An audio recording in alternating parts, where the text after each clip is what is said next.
dhanantu annahu, mpaka Mtume bwana akazania kwa kwamba yule jirani sayuwaruku atamridhisha. Maana Mtume akafikiria yule jirani ana umuhimu kiasi gani mpaka Jibrili malaika mkubwa Mwenyezi Mungu anaposhuka lazima anisie kuhusu na jirani. Mtume Muhammad sallallahu alaihi wasallam mpaka akazania labda nitakapoondoka duniani Jibrili atamridhisha labda huyu mtume kwa jirani yangu. Basi Myahudi aliposikia hivyo faraji Mayahudi akajitasanya wale Myahudi ala fi'li dhalika, juu ya hicho kitendo alichokuwa anamtendea Maliki. Wa aslama, na akaslamu na akasilimu kwa husna al-Islam, na akawa Muislamu mzuri.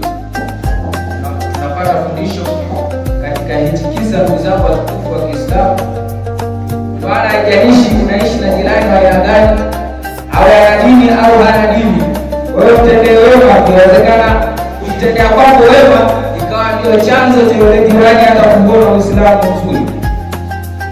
Mtoto anatakiwa mfanyie nini mzazi wake? Haki ambazo mtoto anatakiwa azifanye kwa mzazi wake na azifuate. Leo hii tutaangalia kwa uchache na tutaangalia Mwenyezi Mungu Subhanahu wa Ta'ala hili swala amelisemiaje au ameliongeleaje.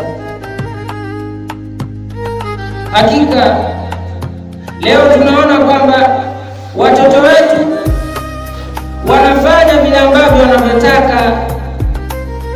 Unaweza ukamwagiza mtoto wako lakini pia asikusikilize, kwa sababu tu inawezekana katika malezi yako umemlea hivyo. Ndio maana inakuwa ni mara chache sana kutii amri zako. Mwenyezi Mungu Subhanahu wa Ta'ala swala hili halikubali kabisa hata kidogo. Hakika kwa wale ambao mna wazazi wenu na wazazi wenu wanawaamrisha katika mambo fulani au wanawaagiza vitu fulani alafu nyinyi hamfanyi, basi kumbukeni kwamba Mwenyezi Mungu Subhanahu wa Ta'ala swala hilo analichukia. Halafu anaendelea kumwambia kwamba wakad ghafara Allahu laka ma taqaddama min dhanbi wa ma ta'akhkhara, hali ya kuwa wewe ulishasamehewa madhambi yaliyopita na madhambi yajayo yaliyopo, yote umeshasamehewa. Lakini kwa nini unajitesa? Mzangu Muislamu, Mtume wa Allah Subhanahu wa Ta'ala ambaye alikuwa